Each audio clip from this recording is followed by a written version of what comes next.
ನಮಃ ಶಿವಾಯ. ವೀಕ್ಷಕರೇ, ಇವತ್ತಿನ ವಿಷಯ ನೋಡಿ, ವಾಮಾಚಾರದ ಅದರಲ್ಲೂ ಕೂಡ ಭಾನಾಮತಿಯ ಲಕ್ಷಣ ಬಗ್ಗೆ ತಿಳಿಸ್ತೇನೆ. ಲಕ್ಷಣಗಳ ಬಗ್ಗೆ. ಭಾನಾಮತಿ ಪ್ರಯೋಗ ಮಾಡಿದಾಗ ನೋಡಿ, ನಿಮ್ಮ ಮನೆಯಲ್ಲಿ ನಿಮಗೆ ಆಗ್ಲಿ ಅಥವಾ ನಿಮ್ಮ ಮನೆಯಲ್ಲಿ ಯಾರಿಗೂ ಆಗ್ಲಿ ಪ್ರಯೋಗ ಮಾಡಿದಾಗ ನೋಡಿ, ಫಸ್ಟಿಗೆ ಗೊತ್ತಾಗಲ್ಲ. ಇವತ್ತು ಮಾಡ್ಯಾರಪ್ಪ ನಾಳೆ ಗೊತ್ತಾಗಲ್ಲ, ಅಥವಾ ಇವತ್ತು ಮಾಡ್ಯಾರ ಇವತ್ತೇ ಗೊತ್ತಾಗಲ್ಲ ನಿಮ್ಗೆ. ಅಕಸ್ಮಾತ್ ಹೆವಿಯಾಗಿ ಭಾನಾಮತಿ ಪ್ರಯೋಗ ಮಾಡ್ಬಿಟ್ರೆ, ತುಂಬಾ ಸ್ಟ್ರಾಂಗ್ ಆಗಿ ನಿಮಗೆ ಬಂದು ನಾಟಿಬಿಟ್ರೆ ನೋಡಿ, ಯಾರ ಜಾತಕ ತುಂಬಾ ವೀಕ್ ಇರುತ್ತೋ ಅವ್ರಿಗೆ ತುಂಬಾ ಸ್ಟ್ರಾಂಗ್ ಆಗಿ ನಾಟುತ್ತೆ. ಯಾರ ಜಾತಕ ಮೀಡಿಯಂ ಆಗಿರುತ್ತೋ ಅಂದ್ರೆ ಒಂದು ಶಕ್ತಿ, ಜಾತಕದಲ್ಲಿ ಶಕ್ತಿ, ಗ್ರಹಗಳ ಶಕ್ತಿ ಅವರಿಗೆ ಕಡಿಮೆ ನಾಟುತ್ತೆ. ಯಾರ ಜಾತಕ ತುಂಬಾ ಸ್ಟ್ರಾಂಗ್ ಇರುತ್ತಪ್ಪ ಅವ್ರಿಗೆ ನಾಟೋದೇ ಇಲ್ಲ. ಯಾರಿಗೇ ಆಗ್ಲಿ ತುಂಬಾ ಸ್ಟ್ರಾಂಗ್ ಆಗಿ ಮಾಡ್ಬಿಟ್ಟಿದ್ರೆ, ಅವ್ರಿಗೆ ಜಾತಕ ಗ್ರಹಗಳು ವೀಕ್ ಆಗಿದ್ರೆ ನೋಡಿ, ಹೇಳ್ತೇನೆ ಒಂದು ವಿಷಯನ.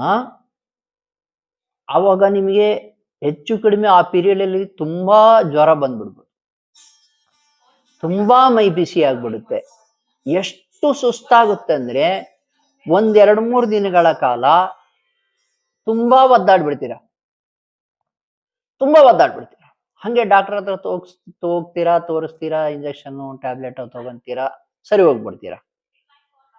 ಅದು ಜ್ವರ ವಾಸಿ ಆಗುತ್ತೆ, ಆದ್ರೆ ಈ ಮಾಟ ಮಂತ್ರದ ಶಕ್ತಿ ಉಳ್ಕೊಂಡಿರುತ್ತೆ, ನಿಮಗೆ ಗೊತ್ತಾಗಲ್ಲ. ಹೀಗೆಯೇ ಮುಂದುವರೆದಾಗ ಆ ಒಂದು ಪೀರಿಯಡ್ ಅಲ್ಲಂತೂ ಯಾರಿಗೂ ಸಾಮಾನ್ಯ ಇವತ್ತು ಮಾಡಿದ್ರಪ್ಪ ನಾಳೆಯೋ ನಾಡ್ದೋ ಅಥವಾ ಈ ತಿಂಗಳು ಗೊತ್ತಾಗಕ್ ಸಾಧ್ಯನೇ ಇಲ್ಲ. 90% ಕೇಸ್ಗಳಲ್ಲಿ ವರ್ಷಗಟ್ಟಲೆ ಆದ ಮೇಲೆ ಗೊತ್ತಾಗೋದು. ಹೈ ಎಫೆಕ್ಟ್ ಆದ್ಮೇಲೆ, ತಮ್ಮ ದೇಹಗಳಲ್ಲಿ ಏನಾದ್ರೂ ತೊಂದರೆ ಆಗಕ್ ಸ್ಟಾರ್ಟ್ ಆದಾಗ ಗೊತ್ತಾಗುತ್ತೆ. ನೋಡಿ, ಭಾನಾಮತಿ ಮಾಡಿದಾಗ ದೇಹದ ಕಣದಲ್ಲೂ ವ್ಯಾಪಿಸ್ಬಿಡುತ್ತೆ ದುಷ್ಟಶಕ್ತಿ. ಎಲ್ಲಾ ಅವಯವಗಳಲ್ಲೂ, ದೇಹದ ಎಲ್ಲಾ ಭಾಗದಲ್ಲೂ ತೊಂದರೆ ಕೊಡ್ಲಿಕ್ಕೆ ಸ್ಟಾರ್ಟ್ ಮಾಡ್ತಾರೆ. ಅಕಸ್ಮಾತ್ ಈ ಭಾನಾಮತಿ ಪ್ರಯೋಗದಲ್ಲಿ ಬೊಂಬೆಯನ್ನು ಮಾಡಿ ತಲೆಯ ಭಾಗಕ್ಕೆ, ನೆತ್ತಿಯ ಭಾಗಕ್ಕೆ, ಸಹಸ್ರಾರ ಚಕ್ರದಲ್ಲಿ ಮೊಳೆಯನ್ನು ಹೊಡೆದು ಬಿಟ್ರೆ, ಮುಳ್ಳನ್ನು ಚುಚ್ಚಿಬಿಟ್ರೆ ಆ ವ್ಯಕ್ತಿ ತನ್ನ ಯೋಚನಾ ಶಕ್ತಿಯನ್ನೇ ಕಳ್ಕೊಂಡ್ಬಿಡ್ತಾನೆ. ಅವನಿಗೆ ಏನ್ ಮಾಡ್ತಾನೆ ಅನ್ನೋದೇ ಗೊತ್ತಾಗಲ್ಲ. ಅವನು ವಿದ್ಯಾರ್ಥಿ ಓದೋದನ್ನೇ ಬಿಟ್ಟುಬಿಡ್ತಾನೆ. ಎಂತ ರ್ಯಾಂಕ್ ಸ್ಟೂಡೆಂಟ್ ಆದ್ರೂ ಚಿಂತೆ ಇಲ್ಲ, ಓದೋದನ್ನ ಬಿಟ್ಬಿಡ್ತಾನೆ. ಕಾಲೇಜಿಗೆ ಹೋಗಲ್ಲ, ನೀವು ಏನಂದ್ರೂ ಹೋಗಲ್ಲ. ವಿನಾಕಾರಣ ಬಿಟ್ಬಿಡ್ತಾನೆ. ಕಾರಣವೇ ಗೊತ್ತಾಗಲ್ಲ, ಅವನಿಗೆ ಗೊತ್ತಾಗಲ್ಲ. ನಿಮಗಿರ್ಲಿ, ಅವನಿಗೆ ಗೊತ್ತಾಗಲ್ಲ. ನೀವು ಎಷ್ಟು ಬುದ್ಧಿ ಹೇಳಿದ್ರು ಅವನ ಬುದ್ಧಿ ಹೋಗಲ್ಲ.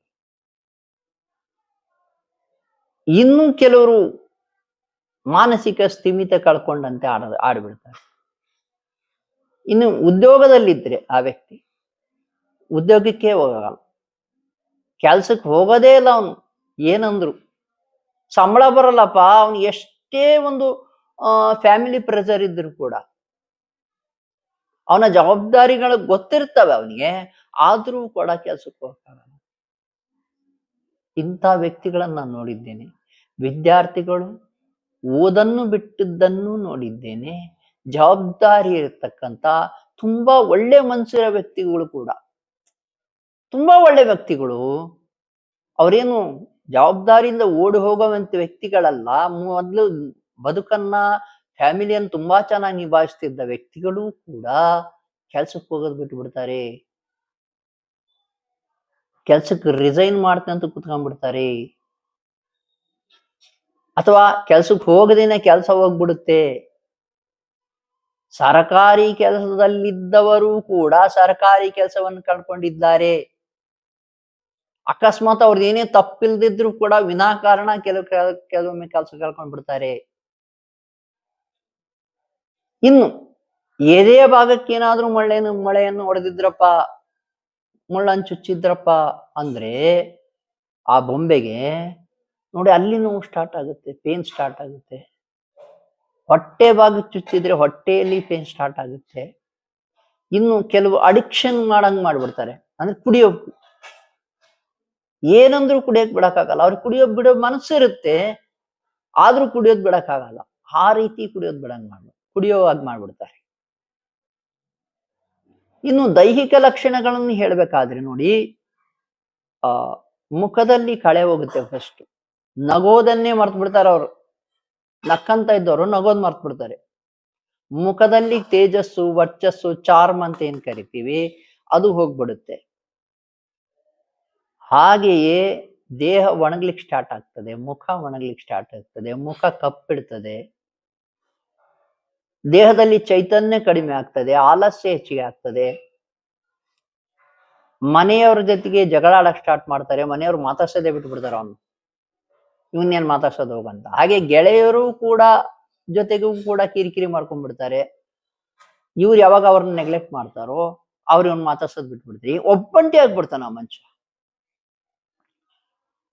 ತೆಳ್ಳಗಾಗ್ತಾನೆ, ತುಂಬಾ ತೆಳ್ಳಗಾಗ್ಬಿಡ್ತಾನೆ. ಚರ್ಮ ಕೂಡ ಏನೊಂದು ಸ್ಕಿನ್ ಇರುತ್ತಲ್ಲ ಒಣಗಿದಂತೆ ಭಾವಿಸಾಗ್ತದೆ. ಇನ್ನು ಸಾಕಷ್ಟು ಕೇಸ್ಗಳಲ್ಲಿ ತುಂಬಾ ಸುಸ್ತಾಗಿ ಮನೇಲೇ ಎದ್ಬಿಡ್ತಾರೆ. ನೋಡಿ, ಇಷ್ಟೆಲ್ಲ ಆಗುವವರೆಗೂ ನೀವು ಕಾಯಬೇಡಿ. ಯಾವಾಗ ಈ ರೀತಿ ಆಗ್ತಾರೋ ಊಟ ಕಡಿಮೆ ಮಾಡ್ತಾರೆ. 4 ಚಪಾತಿ ತಿಂತಿದ್ದವರು 3 ಚಪಾತಿ ತಿಂತಾರೆ, 3 ಇದ್ದವ್ರು 2, 2 ಇಂದ 1.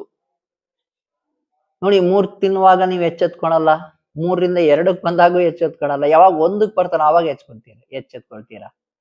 ಅವಾಗ ಇದೇನಾಗಿದೆ ನೋಡ್ಲಿಕ್ಕೆ ಹೋಗ್ತೀರಲ್ವಾ. ನೋಡಿ, ಬೇಗ ಎಚ್ಚೆತ್ಕೊಳ್ಳಿ. ಒಬ್ಬ ಒಳ್ಳೆ ಶಾಸ್ತ್ರಿಗೆ ತೋರಿಸಿ, ಅವ್ರ ಪರಿಹಾರ ಹೇಳ್ತಾರೆ. ಇಲ್ಲದಿದ್ದರೆ ಈ ಭಾನಾಮತಿ ಬಗ್ಗೆ, ಕುಟ್ಟಿ ಸೈತಾನ್ ಬಗ್ಗೆ, ಅಥವಾ ಏನ್ ಚೌಡಿ ಪ್ರಯೋಗಗಳು, ವಾಮಾಚಾರಗಳು, ಆತ್ಮ ಪ್ರಯೋಗಗಳು ಏನು ಭಯ ಪಡಬೇಡಿ. ನನ್ನ ಗುರುಗಳು ಹೇಳ್ಕೊಟ್ಟಿದ್ದಾರೆ ವಿದ್ಯೆಯನ್ನ, ನಾನು ನಿಮಗೆ ಹೇಳ್ಕೊಡ್ತೇನೆ. ಮನೆಯಲ್ಲೇ ಮಂತ್ರ ಧ್ಯಾನಗಳು ಮಾಡೋದ್ರಿಂದ ಒಂದು ಶಕ್ತಿಯನ್ನ ನೀವು ಪಡ್ಕೊಳ್ಳಬಹುದು. ಕೆಲವು ಆಚರಣೆಗಳಿಂದ ಶಕ್ತಿ ಪಡ್ಕೋಬಹುದು. ನಾನು ತಿಳಿಸ್ತೇನೆ, ನೀವು ನಮಗೆ ಕರೆ ಮಾಡಬಹುದು. ವೀಕ್ಷಕರೇ, ಶುಭವಾಗಲಿ.